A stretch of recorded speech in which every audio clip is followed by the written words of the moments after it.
feeling that a lot of humans have that is deep down inside, and it's just this uncomfortableness. It's this thing that everybody tries to run away with. People, or tries to run away from, sorry. People will, they'll drink, they'll do drugs, they'll turn to sex, they'll turn to shopping, they'll turn to anything just so that they don't have to deal with that feeling, that discomfort, that kind of just sits in the background. And I always said that it was almost like a program that was running in the background without me realizing that it was running in the background. And I saw my whole life, and through that filter of that, it's just like an ickiness is the best way I can describe it. It's this feeling of terror, of fear, of just not being able to relax. And it's a lot of the pain, and it's a lot of the suffering that we accumulate over time, and maybe that we've even accumulated over lifetimes, that's with us, that is very uncomfortable, and that a lot of people will do anything and everything to run away from, just so that they don't have to feel that. And it does take a lot of courage to even start to open up yourself to feeling that discomfort, but it does open you up to start healing. And for me, what I'm realizing is that you do have to slow down, and you do have to stop, but it does take a lot of courage for you to just stop and just to feel, and not to fight what's coming up. So not fighting the feelings of discomfort. There's a reason why they're coming up. I do believe that emotions are a way of our soul, of our being, speaking to us and communicating with us. And so, for example, we have fear in us that doesn't allow us to open up to love fully, or some sort of resentment or unforgiveness, or just anything that is almost like opposite to love. And we have this emotions that have just been sitting there, maybe since childhood or even before. And now it's time for us to heal, and to start to feel the love, and to just start to love ourselves.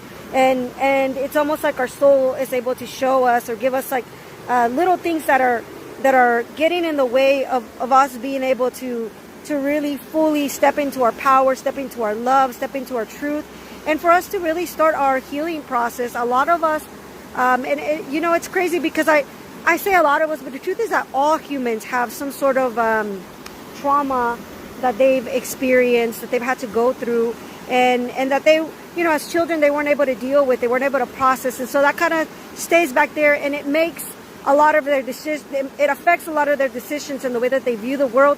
And then once that comes up, it's hard to know. And a lot of times you do have to, get therapy, look for help, look for ways for you to get through whatever it is that you're going through. But the great thing to know is that we do have the courage, the strength, and the ability to get through whatever comes up.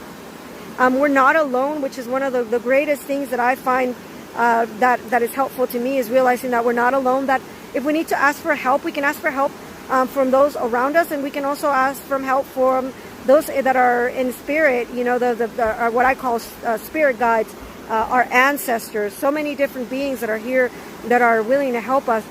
But it really does have to start with us just having to stay still long enough for us to be able to feel and face the pain and the suffering and whatever it is that we've been living with for so many years, and just being brave enough to just stop. And I know it's difficult, and it's not something that even a lot of us even want to do. A lot of us, it's the last thing that we want to do. And it's interesting because, you hear about a lot of people just not being able to face that feeling, and a lot of people just end in their life. And it's ironic because you can't ever run away from yourself, so you can go ahead and, my experience as a teenager was that I was very unhappy, very depressed. I didn't want to be here. And so I traveled. I went to another country, and I would come back, and I was back and forth.